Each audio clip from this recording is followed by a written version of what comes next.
ਸਤਿ ਸ਼੍ਰੀ ਅਕਾਲ। ਤੁਸੀਂ ਵੇਖ ਰਹੇ ਹੋ ਟੀਵੀ ਪੰਜਾਬ ਤੇ ਮੈਂ ਹਾਂ ਤੁਹਾਡੇ ਨਾਲ ਇੰਦਰਪ੍ਰੀਤ ਕੌਰ ਪੰਨੂ। ਖਬਰਾਂ ਦੇ ਇਸ ਬੁਲੇਟਿਨ ਦੇ ਵਿੱਚ ਤੁਹਾਡਾ ਸਵਾਗਤ ਹੈ। ਸਭ ਤੋਂ ਪਹਿਲਾਂ ਝਾਤ ਮਾਰਦੇ ਹਾਂ ਅੱਜ ਦੀਆਂ ਚੁਣਵੀਆਂ ਖਬਰਾਂ ਦੇ ਉੱਪਰ। ਟਰੂਡੋ ਨੇ ਦਿੱਤੀ ਨੌਜਵਾਨਾਂ ਨੂੰ ਚੇਤਾਵਨੀ, ਕਰੋਨਾ ਦੇ ਨਵੇਂ ਰੂਪ ਤੇ ਜਤਾਈ ਚਿੰਤਾ। ਕੈਨੇਡਾ ਦੇ ਵਿੱਚ ਪੰਜਾਬੀਆਂ ਤੋਂ ਨਸ਼ਾ ਬਰਾਮਦ, ਮਾਮਲੇ ਦੇ ਵਿੱਚ 4 ਪੰਜਾਬੀ ਹੋਏ ਚਾਰਜ। ਕਿਬੈਕ ਦੇ ਵਿੱਚ ਇਮੀਗ੍ਰੇਸ਼ਨ ਦੇ ਲਈ ਖਾਸ ਐਲਾਨ, ਬਜਟ ਦੇ ਵਿੱਚ ਰੱਖੇ $246 ਮਿਲੀਅਨ। ਕੈਲੀਫੋਰਨੀਆ ਦੇ ਵਿੱਚ ਪੰਜਾਬੀਆਂ ਦਾ ਕਾਰਾ, 3 ਪੰਜਾਬੀਆਂ ਨੂੰ ਨਸ਼ੇ ਦੇ ਨਾਲ ਕੀਤਾ ਕਾਬੂ। ਇੱਕ ਹੋਰ ਟੀਕੇ ਦੇ ਨਾਲ ਜੁੜਿਆ ਬਲੱਡ ਕਲੌਟ ਦਾ ਮੁੱਦਾ, ਜੌਨਸਨ ਟੀਕੇ ਤੇ ਵੀ ਹੋ ਰਹੀ ਮੁੜ ਵਿਚਾਰ। ਪ੍ਰਧਾਨ ਮੰਤਰੀ ਜਸਟਿਨ ਟਰੂਡੋ ਵੱਲੋਂ ਕੋਵਿਡ-19 ਵਾਇਰਸ ਦੇ ਬਾਰੇ ਵਿੱਚ ਕੈਨੇਡੀਅਨਸ ਨੂੰ ਜਾਣੂ ਕਰਵਾਇਆ ਗਿਆ। ਉਨ੍ਹਾਂ ਵੱਲੋਂ ਕੈਨੇਡਾ ਦੇ ਵਿੱਚ ਨੌਜਵਾਨਾਂ ਨੂੰ ਚੇਤਾਵਨੀ ਜਾਰੀ ਕੀਤੀ ਗਈ ਜੋ ਕਿ ਕਰੋਨਾ ਵਾਇਰਸ ਵੇਰੀਐਂਟ ਦੇ ਨਾਲ ਸੰਬੰਧਿਤ ਸੀ। ਉਨ੍ਹਾਂ ਦੱਸਿਆ ਕਿ ਇਹ ਕਰੋਨਾ ਵਾਇਰਸ ਦਾ ਰੂਪ ਬਹੁਤ ਤੇਜ਼ੀ ਦੇ ਨਾਲ ਫੈਲ ਰਿਹਾ ਹੈ, ਜਿਸ ਕਰਕੇ ਜਿਹੜੇ ਕੈਨੇਡਾ ਦੇ ਵਿੱਚ ਨੌਜਵਾਨ ਹਨ ਉਹਨਾਂ ਦੇ ਨਾਲ ਹਸਪਤਾਲ ਭਰਦੇ ਹੋਏ ਦਿਖਾਈ ਦੇ ਰਹੇ ਨੇ, ਜਾਣੀ ਕਿ ਹਸਪਤਾਲਾਂ ਦੇ ਵਿੱਚ ਉਹਨਾਂ ਨੂੰ ਇਸ ਦੇ ਕਰਕੇ ਜਾਣਾ ਪੈ ਰਿਹਾ ਹੈ। ਇਸ ਦੇ ਉੱਪਰ ਚਿੰਤਾ ਦਾ ਪ੍ਰਗਟਾਵਾ ਉਹਨਾਂ ਵੱਲੋਂ ਕੀਤਾ ਗਿਆ। ਬਾਕੀ ਹੋਰ ਉਹਨਾਂ ਨੇ ਕੀ ਕਿਹਾ, ਆਓ ਤੁਹਾਨੂੰ ਸੁਣਾਉਂਦੇ ਹਾਂ। ਪ੍ਰਧਾਨ ਮੰਤਰੀ ਟਰੂਡੋ ਵੱਲੋਂ ਪ੍ਰੈਸ ਕਾਨਫਰੰਸ ਦੇ ਦੌਰਾਨ ਕੈਨੇਡੀਅਨਸ ਦੇ ਨਾਲ ਕਰੋਨਾ ਵਾਇਰਸ ਦੇ ਹਾਲਾਤਾਂ ਦੇ ਬਾਰੇ ਵਿੱਚ ਜਾਣਕਾਰੀ ਸਾਂਝੀ ਕੀਤੀ ਗਈ, ਜਿੱਥੇ ਉਹਨਾਂ ਵੱਲੋਂ ਕਰੋਨਾ ਵੇਰੀਐਂਟ ਦੇ ਉੱਪਰ ਚਿੰਤਾ ਦਾ ਪ੍ਰਗਟਾਵਾ ਕੀਤਾ ਗਿਆ। ਇਸ ਮੌਕੇ ਦੇ ਉੱਪਰ ਖਾਸ ਤੌਰ ਦੇ ਉੱਪਰ ਪ੍ਰਧਾਨ ਮੰਤਰੀ ਵੱਲੋਂ ਯੰਗ ਕੈਨੇਡੀਅਨਸ ਨੂੰ ਚੇਤਾਵਨੀ ਜਾਰੀ ਕੀਤੀ ਗਈ, ਜਿੱਥੇ ਉਹਨਾਂ ਦੱਸਿਆ ਕਿ ਕਰੋਨਾ ਵੇਰੀਐਂਟ ਦੇ ਫੈਲਾਅ ਦੇ ਨਾਲ ਉਹ ਜਲਦੀ ਬਿਮਾਰ ਪੈ ਰਹੇ ਨੇ। ਕੈਨੇਡਾ ਦੇ ਵਿੱਚ ਇਸ ਸਮੇਂ 65,000 ਦੇ ਕਰੀਬ ਐਕਟਿਵ ਕਰੋਨਾ ਦੇ ਮਾਮਲੇ ਹਨ, ਜਿਸ ਦੇ ਉੱਪਰ ਚਿੰਤਾ ਦਾ ਪ੍ਰਗਟਾਵਾ ਪ੍ਰਧਾਨ ਮੰਤਰੀ ਵੱਲੋਂ ਕੀਤਾ ਗਿਆ। ਪ੍ਰਧਾਨ ਮੰਤਰੀ ਨੇ ਕਿਹਾ ਕਿ ਦੇਸ਼ ਦੇ ਕੁਝ ਹਿੱਸਿਆਂ ਦੇ ਵਿੱਚ ਸਖਤ ਕਦਮ ਚੁੱਕਣ ਦੀ ਸਖਤ ਜ਼ਰੂਰਤ ਹੈ। ਕਰੋਨਾ ਵੇਰੀਐਂਟ ਤੇਜ਼ੀ ਦੇ ਨਾਲ ਫੈਲ ਰਿਹਾ ਹੈ, ਜਿਸ ਦੇ ਕਰਕੇ ਯੰਗ ਕੈਨੇਡੀਅਨਸ ਹਸਪਤਾਲਾਂ ਦੇ ਵਿੱਚ ਪਹੁੰਚ ਰਹੇ ਹਨ। ਇਹ ਗੱਲ ਵੀ ਪ੍ਰਧਾਨ ਮੰਤਰੀ ਟਰੂਡੋ ਵੱਲੋਂ ਕਹੀ ਗਈ। ਦੱਸ ਦਈਏ ਕਿ ਦੇਸ਼ ਦੇ ਵਿੱਚ ਕਰੋਨਾ ਵਾਇਰਸ ਵੇਰੀਐਂਟ ਦੇ ਨਾਲ ਮਾਮਲੇ ਦੁੱਗਣੇ ਹੁੰਦੇ ਹੋਏ ਨਜ਼ਰ ਆ ਰਹੇ ਨੇ। ਉਨ੍ਹਾਂ ਵੱਲੋਂ ਜਾਣੀ ਕਿ ਪ੍ਰਧਾਨ ਮੰਤਰੀ ਵੱਲੋਂ ਵੈਕਸੀਨੇਸ਼ਨ ਦੇ ਬਾਰੇ ਵਿੱਚ ਵੀ ਜਾਣਕਾਰੀ ਸਾਂਝੀ ਕੀਤੀ ਗਈ, ਜਿਸ ਦੇ ਵਿੱਚ ਉਨ੍ਹਾਂ ਦੱਸਿਆ ਕਿ ਜੂਨ ਮਹੀਨੇ ਦੇ ਅੰਤ ਤੱਕ ਫਾਈਜ਼ਰ, ਮੋਡਰਨਾ ਅਤੇ ਐਸਟ੍ਰਾਜੈਨੇਕਾ ਵੈਕਸੀਨ ਦੀਆਂ 44 ਮਿਲੀਅਨ ਡੋਜ਼ਸ ਕੈਨੇਡਾ ਨੂੰ ਮਿਲਣ ਦੀ ਉਮੀਦ ਹੈ। ਹੋਰ ਪ੍ਰਧਾਨ ਮੰਤਰੀ ਟਰੂਡੋ ਵੱਲੋਂ ਕੀ ਕਿਹਾ ਗਿਆ, ਆਓ ਤੁਹਾਨੂੰ ਸੁਣਾਉਂਦੇ ਹਾਂ। We're seeing more and more young people being admitted to hospital with COVID-19. So too young people. There are more contagious and more serious variants out there. Even if you're younger, you can get sick very, very quickly. Or you can give the virus to someone you love who can get very sick. I know you've already done so much and sacrificed so much, but we just need you to hang in there a little bit longer. And to people of every age, we still need your help. Together, we're going to get through this. Our path out of this pandemic is vaccines. So that's my number one focus. Vaccine delivery and rollout is something I talked about with the premiers on Wednesday. So far, we've delivered more than 10.5 million doses to the provinces and territories. And I know that they're working to get these shots into the arms of Canadians as fast as possible. This is a true team effort, especially now that we're in the ramp-up phase of the vaccine rollout. Every day, more grandparents and parents are sharing their vaccine selfies on family group chats. Every day, more Canadians are safer. Vaccines are saving lives. And that's why we're doing everything we can to get more and more doses to the front lines. Until the end of May, we're scheduled to receive 1 million doses a week of the Pfizer vaccine. In June, we'll have almost 2 million doses a week delivered from Pfizer alone. For Moderna, we'll be receiving 2 million doses in April and almost 3 million in May. And we're anticipating to receive over 7 million in June. What this all means is that by the end of June, we can expect to have received at least 44 million doses of COVID-19 vaccines from Pfizer, Moderna, and AstraZeneca. Our government is in close contact with all companies that have approved COVID-19 vaccines in Canada to get the latest information on shipment schedules and amounts. Everyone is working around the clock to make sure Canadians are safe. This is true on vaccines, and is true on a whole range of other things people need to stay healthy. On that front, I can confirm that we are extending the support of the Canadian Red Cross until the end of September for up to 27 long-term care and retirement homes in Ontario, as necessary. The Red Cross will continue to help each home with their individual needs while supporting better infection prevention and control measures. Every senior deserves to be safe and to live in dignity, and we'll always be there for the residents of long-term care homes and their hardworking staff. To all of the Canadian Red Cross employees and volunteers, and to everyone at the Government Operations Centre who helps coordinate these deployments, thank you. You are doing incredible work. Canada ਦੇ ਸੂਬੇ Ontario ਤੋਂ ਵੱਡੀ ਮਾਤਰਾ ਦੇ ਵਿੱਚ ਨਸ਼ਾ ਤੇ ਹੋਰ ਵੀ ਸਮਾਨ ਬਰਾਮਦ ਕੀਤਾ ਗਿਆ। ਦੱਸ ਦਈਏ ਕਿ ਇਹ ਜਿਹੜਾ 5 ਜਾਣਿਆਂ ਤੋਂ ਬਰਾਮਦ ਕੀਤਾ ਗਿਆ, ਜਿਨ੍ਹਾਂ ਵਿੱਚੋਂ 4 ਪੰਜਾਬੀ ਸਨ। ਇਹ ਜਾਣਕਾਰੀ ਦਿੱਤੀ ਗਈ ਹੈ। ਇਹਨਾਂ ਦੇ ਨਾਮ ਜਿਹੜੇ ਨੇ ਉਹ ਵੀ ਜਨਤਕ ਕੀਤੇ ਗਏ ਤੇ ਦੱਸਿਆ ਗਿਆ ਹੈ ਕਿ ਇਹਨਾਂ ਤੋਂ ਕੀ ਤੇ ਕਿਹੜੀਆਂ ਚੀਜ਼ਾਂ ਬਰਾਮਦ ਕੀਤੀਆਂ ਗਈਆਂ, ਜੋ ਪੂਰੀ ਜਾਣਕਾਰੀ ਤੁਹਾਨੂੰ ਦੱਸਾਂਗੇ ਇਸ ਖਬਰ ਦੇ ਵਿੱਚ। ਕੈਨੇਡਾ ਤੋਂ ਇੱਕ ਅਜਿਹਾ ਮਾਮਲਾ ਸਾਹਮਣੇ ਆਇਆ ਜਿੱਥੇ ਪੁਲਿਸ ਵੱਲੋਂ 4 ਪੰਜਾਬੀਆਂ ਨੂੰ ਚਾਰਜ ਕੀਤਾ ਗਿਆ ਕਿਉਂਕਿ ਉਹਨਾਂ ਦੇ ਕੋਲੋਂ ਵੱਡੀ ਖੇਪ ਨਸ਼ਿਆਂ ਦੀ ਬਰਾਮਦ ਕੀਤੀ ਗਈ। ਜੀ ਹਾਂ, ਹਾਲਟਨ ਰੀਜਨਲ ਪੁਲਿਸ ਵੱਲੋਂ ਇਹ ਨਸ਼ਿਆਂ ਦੀ ਵੱਡੀ ਖੇਪ 4 ਪੰਜਾਬੀਆਂ ਤੋਂ ਬਰਾਮਦ ਕੀਤੀ ਗਈ, ਜਿਨ੍ਹਾਂ ਨੂੰ ਇਸ ਮਾਮਲੇ ਦੇ ਵਿੱਚ ਚਾਰਜ ਕੀਤਾ ਗਿਆ। ਇਹ ਮਾਮਲਾ ਕੈਨੇਡਾ ਦੇ ਪ੍ਰੋਵਿੰਸ ਓਨਟਾਰੀਓ ਤੋਂ ਸਾਹਮਣੇ ਆਇਆ, ਜਿੱਥੇ ਹਾਲਟਨ ਰੀਜਨਲ ਪੁਲਿਸ ਵੱਲੋਂ ਜਾਣਕਾਰੀ ਸਾਂਝੀ ਕੀਤੀ ਗਈ ਹੈ। ਉਹਨਾਂ ਵੱਲੋਂ ਨਸ਼ਿਆਂ ਦੀ ਖੇਪ, ਕਰੰਸੀ, ਹਥਿਆਰ ਅਤੇ ਹੋਰ ਸਮਾਨ ਦੇ ਨਾਲ 5 ਜਾਣਿਆਂ ਨੂੰ ਗ੍ਰਿਫਤਾਰ ਕੀਤਾ ਗਿਆ। ਪੁਲਿਸ ਵੱਲੋਂ 11,29,423 dollar, 17 kilogram cocaine, 3 kilogram fentanyl, 1 kilogram MDMA, ਇੱਕ ਲੋਡਡ 357 ਮੈਗਨਮ ਹੈਂਡਗਨ, ਇੱਕ 2021 ਮਰਸੀਡੀਜ਼ ਬੈਂਜ਼, ਇੱਕ 2016 ਹੋਂਡਾ ਓਡੀਸੀ ਅਤੇ ਹੋਰ ਵੀ ਕਈ ਤਰ੍ਹਾਂ ਦਾ ਸਮਾਨ ਇਹਨਾਂ 5 ਜਾਣਿਆਂ ਤੋਂ ਬਰਾਮਦ ਕੀਤਾ ਗਿਆ ਹੈ। ਦੱਸ ਦਈਏ ਕਿ ਇਸ ਦੀ ਕੁੱਲ ਕੀਮਤ $2.5 ਮਿਲੀਅਨ ਦੱਸੀ ਜਾ ਰਹੀ ਹੈ। ਪੁਲਿਸ ਵੱਲੋਂ ਇਸ ਮਾਮਲੇ ਦੇ ਵਿੱਚ ਜਿਹੜੇ 5 ਪੰਜਾਬੀ ਚਾਰਜ ਕੀਤੇ ਗਏ, ਉਹਨਾਂ ਦੀ ਪਹਿਚਾਣ ਨੂੰ ਵੀ ਜਨਤਕ ਕੀਤਾ ਗਿਆ। ਜੇਕਰ ਉਹਨਾਂ ਦੀ ਪਹਿਚਾਣ ਦੀ ਗੱਲ ਕਰੀਏ ਤਾਂ ਅਜਮੇਰ ਸਿੰਘ, ਪਰਮਿੰਦਰ ਗਰੇਵਾਲ, ਕਲਿੰਟਨ, ਸਵਰਾਜ ਸਿੰਘ ਅਤੇ ਕਰਨ ਦੇਵ ਇਹਨਾਂ ਦੇ ਵਿੱਚ ਸ਼ਾਮਿਲ ਹਨ, ਜਿਨ੍ਹਾਂ ਦੇ ਬਾਰੇ ਵਿੱਚ ਪੁਲਿਸ ਵੱਲੋਂ ਸੂਚਨਾ ਦਿੱਤੀ ਗਈ ਹੈ। ਸੋ ਇੱਕ ਖਬਰ ਓਨਟਾਰੀਓ ਤੋਂ ਸਾਹਮਣੇ ਆਈ ਹੈ, ਜਿੱਥੇ ਪੁਲਿਸ ਨੇ ਜਾਣਕਾਰੀ ਸਾਂਝੀ ਕੀਤੀ ਗਈ ਹੈ ਕਿ ਨਸ਼ੇ ਅਤੇ ਹੋਰ ਵੀ ਕਈ ਸਮਾਨ ਦੇ ਨਾਲ 5 ਜਾਣਿਆਂ ਨੂੰ ਗ੍ਰਿਫਤਾਰ ਕੀਤਾ ਗਿਆ ਤੇ ਉਹਨਾਂ ਨੂੰ ਚਾਰਜ ਕੀਤਾ ਗਿਆ ਹੈ। ਕਿਊਬੈਕ ਦੇ ਵਿੱਚ ਇਮੀਗ੍ਰੇਸ਼ਨ ਦੇ ਨਾਲ ਸੰਬੰਧਿਤ ਵੱਡਾ ਖਾਸ ਐਲਾਨ ਕੀਤਾ ਗਿਆ, ਜਿੱਥੇ ਬਜਟ ਦੇ ਵਿੱਚ $246 ਮਿਲੀਅਨ ਰੱਖੇ ਗਏ ਨੇ ਇਮੀਗ੍ਰੇਸ਼ਨ ਦੇ ਵਾਸਤੇ, ਤਾਂ ਕਿ ਜਿਹੜੇ ਇਮੀਗ੍ਰੈਂਟਸ ਨੇ ਉਹਨਾਂ ਨੂੰ ਇੱਥੇ ਆਕਰਸ਼ਿਤ ਕੀਤਾ ਜਾਵੇ। ਵੱਖ-ਵੱਖ ਪ੍ਰੋਗਰਾਮ ਦੇ ਤਹਿਤ ਇਹ ਜਿਹੜੀ ਰਕਮ ਹੈ, ਇਸ ਦੀ ਵਰਤੋਂ ਕੀਤੀ ਜਾਵੇਗੀ। ਦੱਸ ਦਈਏ ਕਿ ਸਰਕਾਰ ਵੱਲੋਂ ਜੋ ਇਸ ਸਮੇਂ ਕਿਊਬੈਕ ਦੇ ਵਿੱਚ ਸਰਕਾਰ ਹੈ, ਉਹਨਾਂ ਵੱਲੋਂ ਆਪਣਾ ਤੀਸਰਾ ਬਜਟ ਜਿਹੜਾ ਹੈ ਉਹ ਪੇਸ਼ ਕੀਤਾ ਗਿਆ ਸੀ, ਜਿਸ ਦੇ ਵਿੱਚ ਇਮੀਗ੍ਰੇਸ਼ਨ ਦੇ ਵਾਸਤੇ ਇੱਕ ਖਾਸ ਐਲਾਨ ਕੀਤਾ ਗਿਆ। ਪ੍ਰਵਾਸੀਆਂ ਨੂੰ ਜਾਣੀ ਕਿ ਇੰਟੀਗ੍ਰੇਟਿਡ ਇਮੀਗ੍ਰੈਂਟਸ ਨੂੰ ਆਕਰਸ਼ਿਤ ਕਰਨ ਦੇ ਵਾਸਤੇ ਕਿਊਬੈਕ ਵੱਲੋਂ $246 ਮਿਲੀਅਨ ਦੀ ਕਮਿਟਮੈਂਟ ਕੀਤੀ ਗਈ ਹੈ। ਕਿਊਬੈਕ ਦੇ ਨਵੇਂ ਬਜਟ ਦੇ ਵਿੱਚ ਆਰਥਿਕਤਾ ਦੇ ਲਈ ਇਮੀਗ੍ਰੇਸ਼ਨ ਨੂੰ ਵਧਾਉਣਾ ਸ਼ਾਮਲ ਕੀਤਾ ਗਿਆ। ਕਿਊਬੈਕ ਦੇ ਵਿੱਤ ਮੰਤਰੀ ਵੱਲੋਂ 2021 ਤੋਂ ਲੈ ਕੇ 2022 ਦਾ ਪ੍ਰੋਵਿੰਸ਼ੀਅਲ ਬਜਟ ਮਾਰਚ 25 ਨੂੰ ਪੇਸ਼ ਕੀਤਾ ਗਿਆ। ਇਸ ਬਜਟ ਦੇ ਵਿੱਚ 3 ਸਾਲਾਂ ਦੇ ਲਈ ਇਮੀਗ੍ਰੇਸ਼ਨ ਦੇ ਵਾਸਤੇ $246 ਮਿਲੀਅਨ ਰੱਖੇ ਗਏ। MIFI ਵੱਲੋਂ ਪ੍ਰੈਸ ਰਿਲੀਜ਼ ਜਾਰੀ ਕੀਤੀ ਗਈ, ਜਿਸ ਦੇ ਵਿੱਚ ਦੱਸਿਆ ਗਿਆ ਕਿ ਫੰਡਿੰਗ ਦੇ ਨਾਲ ਜਿਹੜੇ ਨਵੇਂ ਇਮੀਗ੍ਰੈਂਟਸ ਫ੍ਰੈਂਚ ਕੋਰਸ ਲੈ ਰਹੇ ਹਨ, ਉਹਨਾਂ ਦੀ ਮਦਦ ਕੀਤੀ ਜਾਵੇਗੀ। ਕਿਊਬੈਕ ਦੀ ਸਰਕਾਰ ਵੱਲੋਂ ਇੰਟਰ ਡਿਪਾਰਟਮੈਂਟ ਐਕਸ਼ਨ ਪਲਾਨ ਅਪਣਾਇਆ ਜਾ ਰਿਹਾ ਹੈ। $130 ਮਿਲੀਅਨ ਦੀ ਵਰਤੋਂ 2 ਸਾਲਾਂ ਦੇ ਲਈ ਇਮੀਗ੍ਰੈਂਟ ਸਕਿੱਲ ਦੇ ਉੱਪਰ ਖਰਚ ਕੀਤੀ ਜਾਵੇਗੀ। ਕਿਊਬੈਕ ਦੀ ਮੌਜੂਦਾ ਸਰਕਾਰ 2018 ਤੋਂ ਹੀ ਸੱਤਾ ਦੇ ਵਿੱਚ ਹੈ। ਇਹ ਉਹਨਾਂ ਦਾ ਤੀਜਾ ਬਜਟ ਸੀ ਜੋ ਪੇਸ਼ ਕੀਤਾ ਗਿਆ। ਇਸ ਸਾਲ ਕਿਊਬੈਕ ਦਾ ਟੀਚਾ ਹੈ ਕਿ 27,500 ਤੋਂ 29,300 ਦੇ ਵਿਚਕਾਰ ਇਮੀਗ੍ਰੈਂਟਸ ਦਾ ਸਵਾਗਤ ਕੀਤਾ ਜਾਵੇ। ਇਹ ਸਵਾਗਤ ਇਕਨੋਮਿਕ ਇਮੀਗ੍ਰੇਸ਼ਨ ਪ੍ਰੋਗਰਾਮ ਤਹਿਤ ਕੀਤਾ ਜਾਵੇਗਾ, ਜਿਸ ਦੇ ਵਿੱਚ 24,200 ਸਕਿਲਡ ਵਰਕਰਸ ਸ਼ਾਮਿਲ ਹਨ। ਇਹਨਾਂ ਵਿੱਚ 4,300 ਨਵੇਂ ਇਮੀਗ੍ਰੈਂਟਸ ਬਿਜ਼ਨਸ ਇਮੀਗ੍ਰੇਸ਼ਨ ਪ੍ਰੋਗਰਾਮ ਦੇ ਤਹਿਤ ਹੋਣਗੇ। 10,200 ਨਵੇਂ PR family sponsorship, refugees and other immigration program ਦੇ ਤਹਿਤ ਹੋਣਗੇ। ਨਾਲ ਹੀ 800 ਲਿਵ ਇਨ ਕੇਅਰ ਗਿਵਰਸ ਦੀ ਕੈਟਾਗਰੀ ਦੇ ਵਿੱਚੋਂ ਹੋਣਗੇ। ਕੈਲੀਫੋਰਨੀਆ ਤੋਂ ਇੱਕ ਅਜਿਹਾ ਮਾਮਲਾ ਸਾਹਮਣੇ ਆਇਆ ਜਿੱਥੇ 3 ਪੰਜਾਬੀਆਂ ਨੂੰ ਫੜਿਆ ਗਿਆ।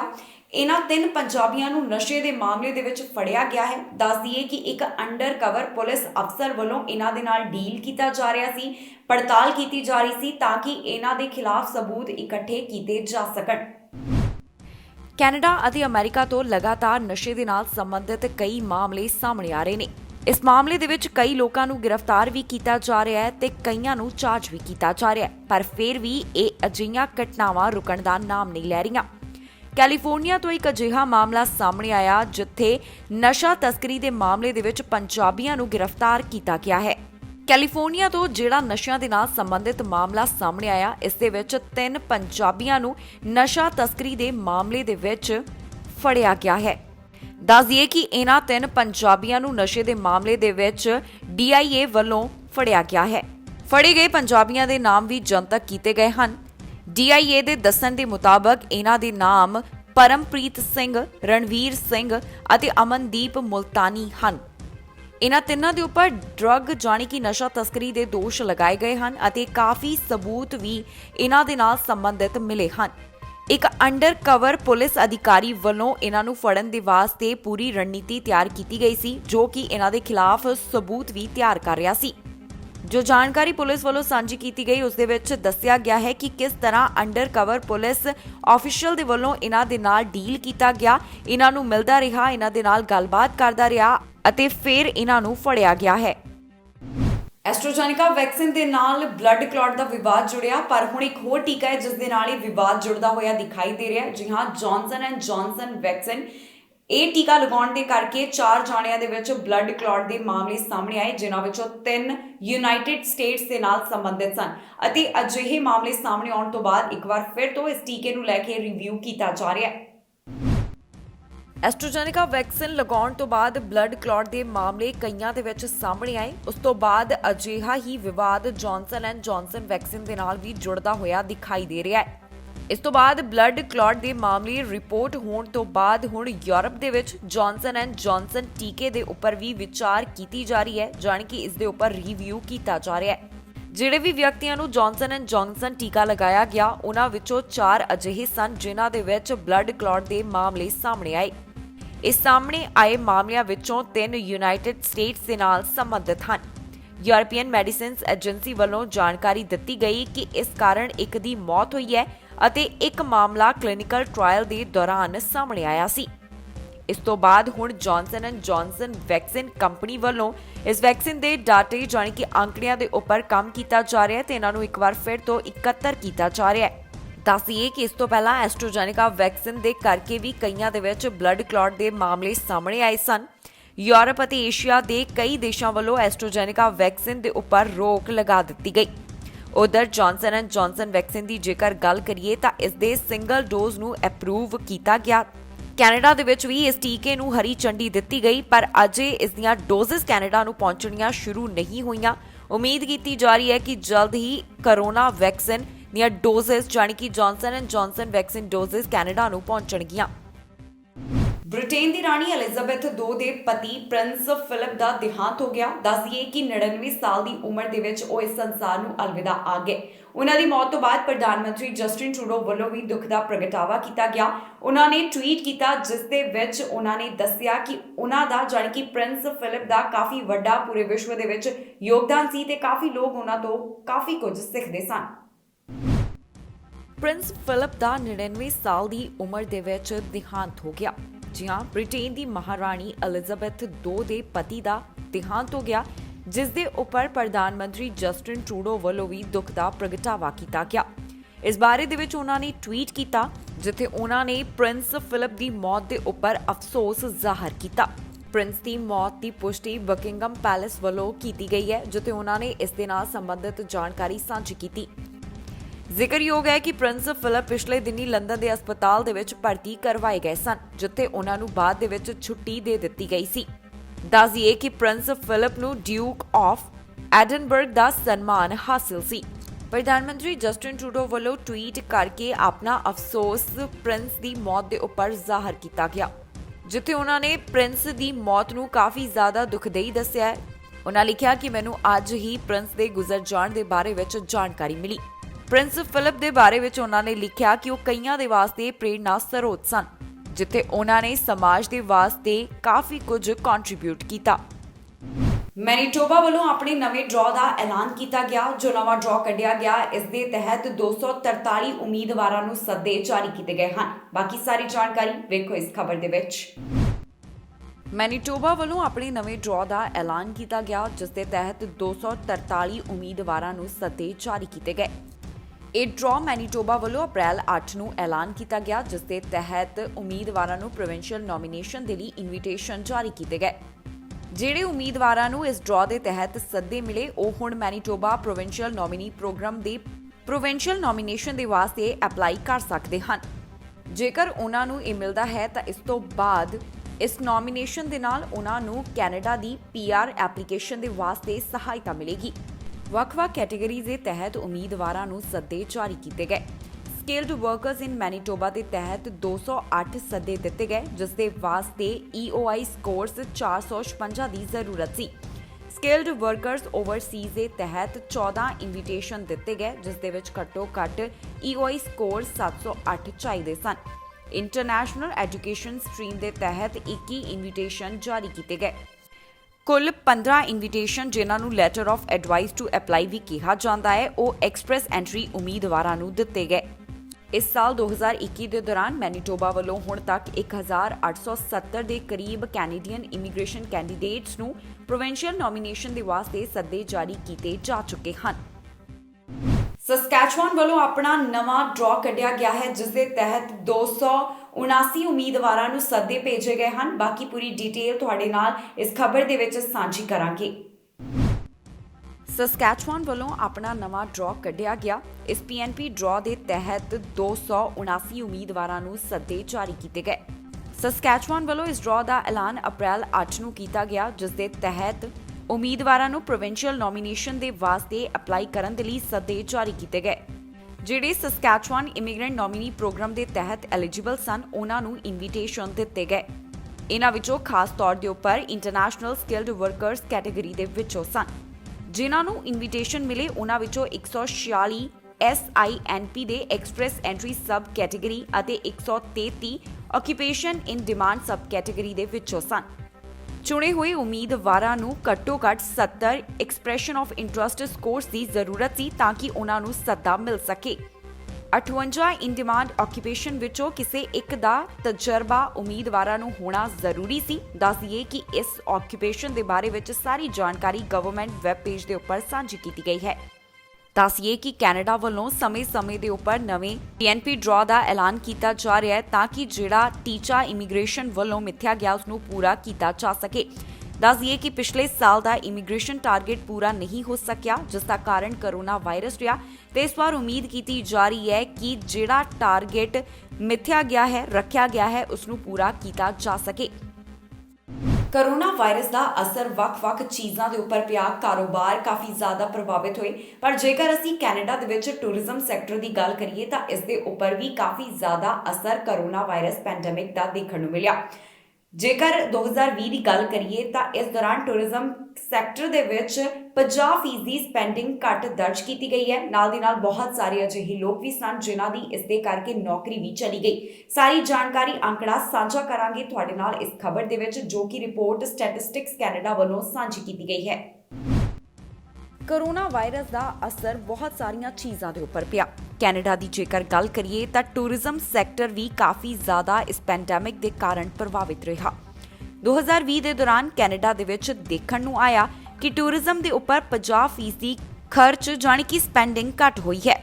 ਪਿਛਲੇ ਸਾਲ 2019 ਦੇ ਮੁਕਾਬਲੇ 48.1% ਦੀ ਗਿਰਾਵਟ ਦੇਖੀ ਗਈ ਹੈ। ਜੀ ਹਾਂ, ਇਹ ਜਾਣਕਾਰੀ ਸਟੈਟਿਸਟਿਕਸ ਕੈਨੇਡਾ ਵੱਲੋਂ ਸਾਂਝੀ ਕੀਤੀ ਗਈ ਹੈ ਕਿ ਕਿਸ ਤਰ੍ਹਾਂ ਕਰੋਨਾ ਵਾਇਰਸ ਵੱਲੋਂ ਟੂਰਿਜ਼ਮ ਸੈਕਟਰ ਨੂੰ ਪ੍ਰਭਾਵਿਤ ਕੀਤਾ ਗਿਆ। ਕਰੋਨਾ ਵਾਇਰਸ ਦੇ ਕਰਕੇ ਕੈਨੇਡਾ ਦੇ ਵਿੱਚ ਕਈ ਤਰ੍ਹਾਂ ਦੀਆਂ ਯਾਤਰਾ ਪਾਬੰਦੀਆਂ ਲਗਾਈਆਂ ਗਈਆਂ। ਇਹ ਟਰੈਵਲ ਰਿਸਟ੍ਰਿਕਸ਼ਨਸ ਅਜੇ ਵੀ ਜਾਰੀ ਨੇ। ਸਮੇਂ-ਸਮੇਂ ਦੇ ਵਿੱਚ ਇਹਨਾਂ ਨੂੰ ਲੈ ਕੇ ਰਾਹਤ ਜ਼ਰੂਰ ਦਿੱਤੀ ਗਈ ਹੈ, ਪਰ ਜੇਕਰ ਚੌਥੇ ਕੁਆਰਟਰ ਦੀ ਗੱਲ ਕਰੀਏ ਤਾਂ ਇਹਨਾਂ ਪਾਬੰਦੀਆਂ ਨੂੰ ਫਿਰ ਤੋਂ ਵਧਾ ਦਿੱਤਾ ਗਿਆ, ਜਾਣੀ ਕਿ ਟੂਰਿਜ਼ਮ ਦੇ ਨਾਲ ਸੰਬੰਧਿਤ ਪਾਬੰਦੀਆਂ ਨੂੰ ਵਧਾਇਆ ਗਿਆ। ਟੂਰਿਜ਼ਮ ਸੈਕਟਰ ਪ੍ਰਭਾਵਿਤ ਹੋਣ ਦੇ ਨਾਲ ਬਹੁਤ ਸਾਰੇ ਅਜਿਹੇ ਲੋਕ ਵੀ ਸਨ ਜਿਨ੍ਹਾਂ ਦੀ ਨੌਕਰੀ ਚਲੀ ਗਈ। ਇਸ ਪੈਂਡੈਮਿਕ ਦੇ ਨਾਲ ਹੀ ਨੌਕਰੀਆਂ ਦੇ ਵਿੱਚ ਵੀ ਗਿਰਾਵਟ 2020 ਦੇ ਦੌਰਾਨ ਦੇਖੀ ਗਈ ਹੈ। ਇਹ ਨੌਕਰੀਆਂ ਦੇ ਵਿੱਚ 2020 ਦੇ ਦੌਰਾਨ 28.7% ਦੀ ਗਿਰਾਵਟ ਦੇਖੀ ਗਈ ਹੈ। ਇਹ ਜ਼ਿਆਦਾ ਡਿਕਲਾਈਨ ਜਾਣੀ ਕਿ ਗਿਰਾਵਟ ਦੂਸਰੇ ਕੁਆਰਟਰ ਦੇ ਵਿੱਚ ਦੇਖਣ ਨੂੰ ਮਿਲੀ। ਟੂਰਿਜ਼ਮ ਸੈਕਟਰ ਦੇ ਨਾਲ ਸੰਬੰਧਿਤ ਫੂਡ ਐਂਡ ਬੈਵਰੇਜ ਸਰਵਿਸਿਜ਼ ਵੀ ਪ੍ਰਭਾਵਿਤ ਹੋਈਆਂ, ਜਿਨ੍ਹਾਂ ਦੇ ਵਿੱਚ 32.3% ਦੀ ਗਿਰਾਵਟ ਦੇਖਣ ਨੂੰ ਸਾਹਮਣੇ ਆਈ ਹੈ। ਸੋ ਕਰੋਨਾ ਵਾਇਰਸ ਦੇ ਕਰਕੇ ਜਿਹੜੀਆਂ ਪਾਬੰਦੀਆਂ ਰੈਸਟ੍ਰਿਕਸ਼ਨਸ ਲਗਾਈਆਂ ਗਈਆਂ, ਜਿੱਥੇ ਇਸ ਦੇ ਨਾਲ ਕਾਫੀ ਚੀਜ਼ਾਂ ਪ੍ਰਭਾਵਿਤ ਹੋਈਆਂ, ਉਧਰ ਟੂਰਿਜ਼ਮ ਸੈਕਟਰ ਦੇ ਉੱਪਰ ਵੀ ਇਸ ਦਾ ਵੱਡਾ ਪ੍ਰਭਾਵ ਪਿਆ, ਜਿਸ ਦਾ ਨਤੀਜਾ ਇਹ ਨਿਕਲਿਆ ਕਿ 50% ਦੇ ਕਰੀਬ ਜਿਹੜੀ ਸਪੈਂਡਿੰਗ ਹੈ ਟੂਰਿਜ਼ਮ ਦੇ ਉੱਪਰ ਉਹ ਘੱਟ ਹੋਈ। ਅਮਰੀਕਾ ਤੋਂ ਇੱਕ ਅਜਿਹਾ ਮਾਮਲਾ ਸਾਹਮਣੇ ਆਇਆ ਜਿੱਥੇ ਇੱਕ ਜੋੜੇ ਦੀ ਮੌਤ ਹੋਈ ਹੈ ਤੇ ਇਹ ਜੋੜਾ ਘਰ ਦੇ ਵਿੱਚ ਮ੍ਰਿਤਕ ਪਾਇਆ ਗਿਆ। ਦੱਸ ਦਈਏ ਕਿ ਜੋ ਇਸ ਦੌਰਾਨ ਪਤੀ ਪਤਨੀ ਇੱਥੇ ਮਰੀ ਹੋਈ ਮ੍ਰਿਤਕ ਹਾਲਤ ਦੇ ਵਿੱਚ ਮਿਲੇ, ਉਹਨਾਂ ਦੇ ਬਾਰੇ ਵਿੱਚ ਗੁਆਂਢੀਆਂ ਨੇ ਵੀ ਜਾਣਕਾਰੀ ਸਾਂਝੀ ਕੀਤੀ ਹੈ। ਵੱਖ-ਵੱਖ ਸੂਤਰਾਂ ਦੇ ਹਵਾਲੇ ਤੋਂ ਤੇ ਮੀਡੀਆ ਰਿਪੋਰਟਸ ਦੇ ਹਵਾਲੇ ਤੋਂ ਅਲੱਗ-ਅਲੱਗ ਤਰ੍ਹਾਂ ਦੀਆਂ ਇਹਨਾਂ ਦੇ ਬਾਰੇ ਵਿੱਚ ਖਬਰਾਂ ਸਾਹਮਣੇ ਆ ਰਹੀਆਂ ਨੇ, ਪਰ ਉਧਰ ਜੋ ਪਤੀ ਹੈ ਉਸਦੇ ਪਿਤਾ ਵੱਲੋਂ ਇਸ ਮੌਕੇ ਦੇ ਉੱਪਰ ਖਾਸ ਜਾਣਕਾਰੀ ਸਾਂਝੀ ਕੀਤੀ ਗਈ ਹੈ ਕਿ ਉਸ ਨੂੰ ਕਿਸ ਤਰ੍ਹਾਂ ਪਤਾ ਲੱਗਿਆ। ਬਾਕੀ ਜਿਹੜਾ ਹੈ ਪੁਲਿਸ ਵੱਲੋਂ ਪੜਤਾਲ ਕੀਤੀ ਜਾ ਰਹੀ ਹੈ ਤਾਂ ਕਿ ਇਸ ਦੇ ਬਾਰੇ ਵਿੱਚ ਸੱਚ ਦਾ ਪਤਾ ਲਗਾਇਆ ਜਾ ਸਕੇ ਕਿ ਦੋਨਾਂ ਦੀ ਮੌਤ ਕਿਸ ਤਰ੍ਹਾਂ ਹੋਈ। ਮਾਮਲਾ ਅਮਰੀਕਾ ਤੋਂ ਸਾਹਮਣੇ ਆਇਆ ਜਿੱਥੇ ਭਾਰਤੀ ਜੋੜੇ ਦੀ ਮੌਤ ਹੋਈ ਹੈ। ਜਾਣਕਾਰੀ ਦੇ ਮੁਤਾਬਕ ਇਹ ਜੋੜਾ ਆਪਣੇ ਘਰ ਦੇ ਵਿੱਚ ਹੀ ਮ੍ਰਿਤਕ ਪਾਇਆ ਗਿਆ। ਇਸ ਮਾਮਲੇ ਦੇ ਬਾਰੇ ਵਿੱਚ ਜੋ ਜਾਣਕਾਰੀ ਸਾਹਮਣੇ ਆਈ ਹੈ ਉਸ ਦੇ ਮੁਤਾਬਕ ਜਿਹੜੇ ਇਸ ਜੋੜੇ ਦੇ ਗੁਆਂਢੀ ਸਨ, ਉਹਨਾਂ ਨੇ ਇਸ ਜੋੜੇ ਦੀ ਬੇਟੀ ਨੂੰ ਇਕੱਲੇ ਰੋਂਦੇ ਹੋਏ ਦੇਖਿਆ। ਇਸ ਜੋੜੇ ਦੀ ਬੇਟੀ ਦੀ ਉਮਰ 4 ਸਾਲ ਦੱਸੀ ਗਈ ਹੈ, ਜੋ ਕਿ ਬਾਲਕਨੀ ਦੇ ਵਿੱਚ ਰੋਂਦੀ ਹੋਈ ਦਿਖਾਈ ਦਿੱਤੀ। ਗੁਆਂਢੀਆਂ ਨੂੰ ਉਸ ਨੂੰ ਰੋਂਦਿਆਂ ਦੇਖ ਕੇ ਪਤਾ ਚੱਲਿਆ ਕਿ ਇਸ ਜੋੜੇ ਦੀ ਮੌਤ ਹੋ ਗਈ। ਇਹ ਘਟਨਾ ਅਮਰੀਕਾ ਦੇ ਨਾਰਥ ਅਰਲਿੰਗਟਨ ਦੇ ਨਾਲ ਸੰਬੰਧਿਤ ਦੱਸੀ ਗਈ ਹੈ। ਅਮਰੀਕੀ ਮੀਡੀਆ ਦੇ ਮੁਤਾਬਕ ਇਹ ਦੱਸਿਆ ਗਿਆ ਹੈ ਕਿ ਅਜਿਹਾ ਲੱਗ ਰਿਹਾ ਸੀ ਕਿ ਇਸ ਜੋੜੇ ਨੂੰ ਘਰ ਦੇ ਵਿੱਚ ਚਾਕੂ ਮਾਰ ਕੇ ਇਹਨਾਂ ਦੇ ਉੱਪਰ ਹਮਲਾ ਕੀਤਾ ਗਿਆ ਹੈ। ਦੱਸਿਆ ਗਿਆ ਕਿ ਇਸ ਤਰ੍ਹਾਂ ਲੱਗ ਰਿਹਾ ਸੀ ਕਿ ਪਤੀ ਨੇ ਆਪਣੀ ਪਤਨੀ ਦੇ ਪੇਟ ਦੇ ਵਿੱਚ ਚਾਕੂ ਮਾਰ ਕੇ ਹਮਲਾ ਕੀਤਾ। ਇਹ ਦੋਨਾਂ ਮਰਨ ਵਾਲਿਆਂ ਦੀ ਪਹਿਚਾਣ ਵੀ ਜਨਤਕ ਕੀਤੀ ਗਈ ਹੈ। ਦੱਸਿਆ ਗਿਆ ਹੈ ਕਿ ਪਤਨੀ ਦਾ ਨਾਮ ਆਰਤੀ ਸੀ ਅਤੇ ਪਤੀ ਦਾ ਨਾਮ ਬਾਲਾਜੀ ਭਾਰਤ ਰੁਦਰਵਾਰ ਹੈ। ਬਾਲਾਜੀ ਦੇ ਪਿਤਾ ਵੱਲੋਂ ਇਸ ਮਾਮਲੇ ਦੇ ਬਾਰੇ ਵਿੱਚ ਜਾਣਕਾਰੀ ਦਿੱਤੀ ਗਈ। ਉਹਨਾਂ ਕਿਹਾ ਕਿ ਮੇਰੇ ਗੁਆਂਢੀਆਂ ਨੇ ਪੋਤੀ ਨੂੰ ਬਾਲਕਨੀ ਦੇ ਵਿੱਚ ਰੋਂਦੇ ਹੋਏ ਦੇਖਿਆ ਅਤੇ ਇਸ ਤੋਂ ਬਾਅਦ ਉਹਨਾਂ ਨੇ ਪੁਲਿਸ ਨੂੰ ਜਾਣਕਾਰੀ ਦਿੱਤੀ। ਇਸ ਤੋਂ ਬਾਅਦ ਪੁਲਿਸ ਘਰ ਦੇ ਵਿੱਚ ਦਾਖਲ ਹੁੰਦੀ ਹੈ ਤਾਂ ਉਹਨਾਂ ਨੂੰ ਇਸ ਜੋੜੇ ਦੀਆਂ ਲਾਸ਼ਾਂ ਬਰਾਮਦ ਹੁੰਦੀਆਂ ਨੇ। ਫਿਲਹਾਲ ਪੁਲਿਸ ਵੱਲੋਂ ਇਸ ਪੂਰੇ ਮਾਮਲੇ ਦੇ ਬਾਰੇ ਵਿੱਚ ਪੜਤਾਲ ਕੀਤੀ ਜਾ ਰਹੀ ਹੈ ਤਾਂ ਕਿ ਅਸਲ ਕਾਰਨਾਂ ਦਾ ਪਤਾ ਲਗਾਇਆ ਜਾ ਸਕੇ, ਕਿਉਂਕਿ ਅਜੇ ਵੀ ਕਿਸੇ ਤਰ੍ਹਾਂ ਦੀ ਵੀ ਕੋਈ ਪੁਸ਼ਟੀ ਨਿਕਲ ਕੇ ਸਾਹਮਣੇ ਨਹੀਂ ਆਈ। ਵੱਖ-ਵੱਖ ਮੀਡੀਆ ਰਿਪੋਰਟਾਂ ਦੇ ਵਿੱਚ ਅਲੱਗ-ਅਲੱਗ ਤਰ੍ਹਾਂ ਦੇ ਦਾਅਵੇ ਕੀਤੇ ਜਾ ਰਹੇ ਹਨ, ਪਰ ਇੰਤਜ਼ਾਰ ਕੀਤਾ ਜਾ ਰਿਹਾ ਹੈ ਕਿ ਪੁਲਿਸ ਵੱਲੋਂ ਪੜਤਾਲ ਕਰਨ ਤੋਂ ਬਾਅਦ ਅਜਿਹੇ ਮਾਮਲੇ ਦੇ ਵਿੱਚ ਕੀ ਨਿਕਲ ਕੇ ਸਾਹਮਣੇ ਆਵੇਗਾ। ਇਸ ਜੋੜੇ ਦਾ ਪੋਸਟਮਾਰਟਮ ਵੀ ਕਰਵਾਇਆ ਗਿਆ ਹੈ ਤੇ ਪੁਲਿਸ ਵੱਲੋਂ ਦੱਸਿਆ ਗਿਆ ਕਿ ਜਲਦ ਹੀ ਇਸ ਦੇ ਬਾਰੇ ਵਿੱਚ ਉਹ ਜਾਣਕਾਰੀ ਸਾਂਝੀ ਕਰਨਗੇ। ਉਧਰ ਬਾਲਾਜੀ ਦੇ ਪਿਤਾ ਵੱਲੋਂ ਦਾਅਵਾ ਕੀਤਾ ਗਿਆ ਹੈ ਕਿ ਉਹਨਾਂ ਦੀ ਨੂੰਹ 7 ਮਹੀਨੇ ਦੀ ਗਰਭਵਤੀ ਸੀ। ਹੁਣ ਪੁਲਿਸ ਇਸ ਪੂਰੇ ਮਾਮਲੇ ਦੇ ਵਿੱਚ ਪੜਤਾਲ ਕਰਕੇ ਅਸਲ ਸੱਚ ਦੱਸ ਸਕਦੀ ਹੈ, ਜਿਸ ਦਾ ਇੰਤਜ਼ਾਰ ਕੀਤਾ ਜਾ ਰਿਹਾ ਹੈ। ਜਸਰਾਜ ਸਿੰਘ ਹੱਲਣ ਅਤੇ ਉਹਨਾਂ ਦੇ 25 ਕੋਲੀਗਸ ਦੇ ਵੱਲੋਂ ਇਮੀਗ੍ਰੇਸ਼ਨ ਮੰਤਰੀ ਨੂੰ ਇੱਕ ਪੱਤਰ ਲਿਖਿਆ ਗਿਆ ਹੈ। ਇਸ ਦੇ ਵਿੱਚ ਜ਼ਿਕਰ ਕੀਤਾ ਗਿਆ ਹੈ ਅਫਗਾਨਿਸਤਾਨ ਦੇ ਵਿੱਚ ਜਿਹੜੇ ਘੱਟ ਗਿਣਤੀ ਸਿੱਖ ਅਤੇ ਹਿੰਦੂ ਹਨ। ਉਹਨਾਂ ਕਿਹਾ ਹੈ ਕਿ ਜਿਹੜੇ ਪਰਿਵਾਰ ਇੱਥੇ ਜਾਣੀ ਅਫਗਾਨਿਸਤਾਨ ਦੇ ਵਿੱਚ ਹਨ, ਉਹਨਾਂ ਦੀ ਜਾਨ ਨੂੰ ਖਤਰਾ ਹੈ ਤੇ ਉਹਨਾਂ ਨੂੰ ਕੈਨੇਡਾ ਲੈ ਕੇ ਆਂਦਾ ਜਾਵੇ। ਦੱਸ ਦਈਏ ਕਿ ਕੈਨੇਡਾ ਦੇ ਵਿੱਚ ਇਹ ਮੁੱਦਾ 25 ਸਾਲਾਂ ਤੋਂ ਚੁੱਕਿਆ ਜਾ ਰਿਹਾ ਹੈ। ਪਹਿਲਾਂ ਕੁਝ ਪਰਿਵਾਰ ਕੈਨੇਡਾ ਦੇ ਵਿੱਚ ਆ ਵੀ ਚੁੱਕੇ ਨੇ ਤੇ ਹੁਣ ਜਿਹੜੇ ਉੱਥੇ ਹੋਰ ਬਾਕੀ ਰਹਿੰਦੇ ਪਰਿਵਾਰ ਨੇ ਕਿਹਾ ਜਾ ਰਿਹਾ ਕਿ ਉਹਨਾਂ ਦੀ ਜਾਨ ਨੂੰ ਖਤਰਾ ਹੈ, ਇਸ ਦੇ ਕਰਕੇ ਉਹਨਾਂ ਨੂੰ ਕੈਨੇਡਾ ਲੈ ਕੇ ਆਂਦਾ ਜਾਵੇ। ਐਮਪੀ ਜਸਰਾਜ ਸਿੰਘ ਹੱਲਣ ਵੱਲੋਂ ਆਪਣੇ 25 ਕੁਲੀਗਸ ਦੇ ਨਾਲ ਮਿਲ ਕੇ ਮਿਨਿਸਟਰ ਆਫ ਇਮੀਗ੍ਰੇਸ਼ਨ ਨੂੰ ਇੱਕ ਪੱਤਰ ਲਿਖਿਆ ਗਿਆ ਹੈ, ਜਿਸ ਦੇ ਵਿੱਚ ਉਹਨਾਂ ਮੰਗ ਕੀਤੀ ਕਿ ਅਫਗਾਨਿਸਤਾਨ ਦੇ ਵਿੱਚ ਸਿੱਖਾਂ ਅਤੇ ਹਿੰਦੂਆਂ ਦੀ ਪ੍ਰੋਟੈਕਸ਼ਨ ਦੇ ਵਾਸਤੇ ਕਦਮ ਚੁੱਕਿਆ ਜਾਵੇ। ਜਸਰਾਜ ਸਿੰਘ ਹੱਲਣ ਅਤੇ ਉਹਨਾਂ ਦੇ ਨਾਲ 25 ਕੋਲੀਗਸ ਦੇ ਵੱਲੋਂ ਮੰਗ ਕੀਤੀ ਗਈ ਹੈ ਕਿ ਮਿਨਿਸਟਰ ਆਫ ਇਮੀਗ੍ਰੇਸ਼ਨ ਇਹਨਾਂ ਅਫਗਾਨਿਸਤਾਨ ਦੇ ਵਿੱਚ ਜਿਹੜੇ ਸਿੱਖ ਨੇ ਤੇ ਹਿੰਦੂ ਰਿਫਿਊਜੀਜ਼ ਉਹਨਾਂ ਨੂੰ ਕੈਨੇਡਾ ਲੈ ਕੇ ਆਉਣ। ਦੱਸਈਏ ਕਿ ਅਫਗਾਨਿਸਤਾਨ ਦੇ ਵਿੱਚ ਜਿਹੜੇ ਘੱਟ ਗਿਣਤੀ ਸਿੱਖ ਅਤੇ ਹਿੰਦੂ ਰਿਫਿਊਜੀਜ਼ ਹਨ ਉਹ ਖਤਰੇ ਦੇ ਵਿੱਚ ਨੇ, ਜਿਸ ਦੇ ਕਰਕੇ ਕੈਨੇਡਾ ਦੇ ਵਿੱਚ ਵੀ ਇਹ ਬਾਰ-ਬਾਰ ਮੁੱਦਾ ਚੁੱਕਿਆ ਜਾਂਦਾ ਹੈ। ਕਿਉਂਕਿ ਅਫਗਾਨਿਸਤਾਨ ਦੇ ਵਿੱਚ ਇਹ ਘੱਟ ਗਿਣਤੀ ਸਿੱਖ ਅਤੇ ਹਿੰਦੂ ਰਿਫਿਊਜੀਜ਼ ਖਤਰੇ ਦੇ ਵਿੱਚ ਹਨ, ਜਾਣੀ ਕਿ ਉਹਨਾਂ ਦੀ ਜਾਨ ਨੂੰ ਖਤਰਾ ਹੈ। ਇਸ ਦੇ ਕਰਕੇ ਮੰਗ ਕੀਤੀ ਜਾ ਰਹੀ ਹੈ ਕਿ ਉਹਨਾਂ ਨੂੰ ਕੈਨੇਡਾ ਦੇ ਵਿੱਚ ਲੈ ਕੇ ਆਂਦਾ ਜਾਵੇ। ਦੱਸ ਦਈਏ ਕਿ ਕੈਨੇਡਾ ਦੇ ਵਿੱਚ ਲਗਾਤਾਰ 25 ਸਾਲ ਤੋਂ ਇਹ ਮੁੱਦਾ, ਇਹ ਮਸਲਾ ਚੁੱਕਿਆ ਜਾ ਰਿਹਾ ਹੈ। ਪਿਛਲੀ ਸਰਕਾਰ ਦੇ ਕਾਰਜਕਾਲ ਦੀ ਜੇਕਰ ਗੱਲ ਕਰੀਏ ਤਾਂ ਉਸ ਦੌਰਾਨ ਕਈ ਅਫਗਾਨਿਸਤਾਨ ਤੋਂ ਘੱਟ ਗਿਣਤੀ ਸਿੱਖ ਅਤੇ ਹਿੰਦੂ ਭਾਈਚਾਰੇ ਦੇ ਨਾਲ ਸੰਬੰਧਿਤ ਕੈਨੇਡਾ ਦੇ ਵਿੱਚ ਆਏ ਸਨ। ਚਾਹੇ ਅਫਗਾਨਿਸਤਾਨ 'ਚੋਂ ਸਿੱਖ ਅਤੇ ਹਿੰਦੂ ਪਰਿਵਾਰ ਕੈਨੇਡਾ ਦੇ ਵਿੱਚ ਆ ਚੁੱਕੇ ਨੇ, ਪਰ ਫਿਰ ਵੀ ਅਫਗਾਨਿਸਤਾਨ ਦੇ ਵਿੱਚ ਕਈ ਅਜਿਹੇ ਪਰਿਵਾਰ ਨੇ ਜਿਨ੍ਹਾਂ ਨੂੰ ਕੈਨੇਡਾ ਲੈ ਕੇ ਆਉਣ ਦੀ ਮੰਗ ਕੀਤੀ ਜਾ ਰਹੀ ਹੈ। ਜਸਰਾਜ ਸਿੰਘ ਹੱਲੜ ਨੇ ਦੱਸਿਆ ਕਿ ਉਹਨਾਂ ਨੇ ਇਹ ਪੱਤਰ ਜਾਣੀ ਕਿ ਇਹ ਲੈਟਰ ਮਿਨਿਸਟਰ ਆਫ ਇਮੀਗ੍ਰੇਸ਼ਨ ਨੂੰ ਭੇਜਿਆ ਹੈ ਤੇ ਨਾਲ ਹੀ ਉਹਨਾਂ ਨੂੰ ਮੰਗ ਕੀਤੀ ਜਾ ਰਹੀ ਹੈ ਕਿ ਇਸ ਦੇ ਉੱਪਰ ਜਲਦ ਤੋਂ ਜਲਦ ਕਦਮ ਚੁੱਕਿਆ ਜਾਵੇ। ਓਨਟਾਰੀਓ ਤੋਂ ਇੱਕ ਦਿਨ ਦੇ ਵਿੱਚ 4000 ਤੋਂ ਜ਼ਿਆਦਾ ਮਾਮਲੇ ਸਾਹਮਣੇ ਆਏ। ਦੱਸਿਏ ਕਿ ਇੱਥੇ ਸਟੇ ਐਟ ਹੋਮ ਦੇ ਆਰਡਰ ਲਗਾਏ ਗਏ, ਪਰ ਇਸ ਦੇ ਬਾਵਜੂਦ ਵੀ ਲਗਾਤਾਰ ਜ਼ਿਆਦਾ ਕੋਰੋਨਾ ਵਾਇਰਸ ਦੇ ਮਾਮਲੇ ਸਾਹਮਣੇ ਆ ਰਹੇ ਨੇ। ਇਸ ਖਬਰ ਦੇ ਵਿੱਚ ਜਾਣਕਾਰੀ ਤੁਹਾਡੇ ਨਾਲ ਸਾਂਝੀ ਕਰਾਂਗੇ ਕਿ ਕਿਸ ਹਿੱਸੇ ਤੋਂ ਕਿੰਨੇ ਕੋਰੋਨਾ ਵਾਇਰਸ ਦੇ ਮਾਮਲਿਆਂ ਦੀ ਪੁਸ਼ਟੀ ਹੋਈ ਹੈ। ਨਾਲ ਹੀ ਦੱਸ ਦਈਏ ਕਿ ਫਾਈਜ਼ਰ ਵੈਕਸੀਨ ਵੱਲੋਂ ਅਮਰੀਕਾ ਤੋਂ ਅਪਰੂਵਲ ਦੀ ਮੰਗ ਕੀਤੀ ਜਾ ਰਹੀ ਹੈ, ਜਾਣੀ ਕਿ 12 ਸਾਲ ਤੋਂ 15 ਸਾਲ ਦੇ ਬੱਚਿਆਂ ਦੇ ਵਿੱਚ ਇਹ ਫਾਈਜ਼ਰ ਟੀਕਾ ਲਗਾਉਣ ਦੇ ਵਾਸਤੇ ਐਮਰਜੈਂਸੀ ਯੂਜ਼ ਲਈ ਉਹਨਾਂ ਵੱਲੋਂ ਮੰਗ ਕੀਤੀ ਜਾ ਰਹੀ ਹੈ। ਬਾਕੀ ਇਸ ਖਬਰ ਦੇ ਵਿੱਚ ਤੁਹਾਡੇ ਨਾਲ ਸਾਂਝੇ ਕਰਾਂਗੇ ਕਿ ਕੀ ਨੇ ਕੈਨੇਡਾ ਦੇ ਵਿੱਚ ਕੋਰੋਨਾ ਵਾਇਰਸ ਦੇ ਹਾਲਾਤ। ਓਨਟਾਰੀਓ ਦੇ ਵਿੱਚ ਕੋਰੋਨਾ ਵਾਇਰਸ ਦੇ ਹਾਲਾਤਾਂ ਨੂੰ ਧਿਆਨ ਵਿੱਚ ਰੱਖਦਿਆਂ ਸਟੇ ਐਟ ਹੋਮ ਦੇ ਆਰਡਰ ਜਾਰੀ ਕੀਤੇ ਗਏ, ਪਰ ਇਸ ਦੇ ਚੱਲਦਿਆਂ ਵੀ ਇੱਕ ਦਿਨ ਦੇ ਵਿੱਚ ਜਾਣੀ ਕਿ 24 ਘੰਟਿਆਂ ਦੌਰਾਨ 4000 ਤੋਂ ਜ਼ਿਆਦਾ ਮਾਮਲੇ ਸਾਹਮਣੇ ਆਏ। ਜੀ ਹਾਂ, ਓਨਟਾਰੀਓ ਦੇ ਵਿੱਚ 4227 ਕੋਰੋਨਾ ਮਾਮਲੇ ਰਿਕਾਰਡ ਕੀਤੇ ਗਏ। ਟੋਰਾਂਟੋ ਤੋਂ 1218, ਪੀਲ ਰੀਜਨ ਤੋਂ 762, ਯਾਰਕ ਰੀਜਨ ਤੋਂ 532, ਦਹਰਮ ਰੀਜਨ ਤੋਂ 247, ਓਟਵਾ ਤੋਂ 246, ਹਾਲਟਨ ਰੀਜਨ ਤੋਂ 174 ਮਾਮਲਿਆਂ ਦੀ ਪੁਸ਼ਟੀ ਹੋਈ ਹੈ। ਮਿਨਿਸਟਰੀ ਵੱਲੋਂ ਜਾਣਕਾਰੀ ਦਿੱਤੀ ਗਈ ਹੈ ਕਿ ਹਸਪਤਾਲ ਦੇ ਵਿੱਚ ਮਰੀਜ਼ਾਂ ਦੀ ਗਿਣਤੀ 1492 ਹੈ, ਜਿਨ੍ਹਾਂ ਵਿੱਚੋਂ 552 ਇੰਟੈਂਸਿਵ ਕੇਅਰ ਅਧੀਨ ਹਨ ਅਤੇ 519 ਵੈਂਟੀਲੇਟਰ ਦੇ ਉੱਪਰ ਨੇ। ਪਿਛਲੇ 24 ਘੰਟਿਆਂ ਦੌਰਾਨ ਇੱਥੇ 18 ਮੌਤਾਂ ਦਰਜ ਕੀਤੀਆਂ ਗਈਆਂ, ਜਿਸ ਦੇ ਕਰਕੇ ਹੁਣ ਤੱਕ ਦਾ ਮੌਤਾਂ ਦਾ ਅੰਕੜਾ ਪ੍ਰੋਵਿੰਸ ਦੇ ਵਿੱਚ 7512 ਹੋ ਗਿਆ। ਕਿਬੈਕ ਤੋਂ 1683 ਮਾਮਲੇ 24 ਘੰਟਿਆਂ ਦੌਰਾਨ ਦਰਜ ਕੀਤੇ ਗਏ ਅਤੇ 8 ਜਾਨਾਂ ਇਸ ਵਾਇਰਸ ਦੇ ਕਰਕੇ ਚਲੀਆਂ ਗਈਆਂ।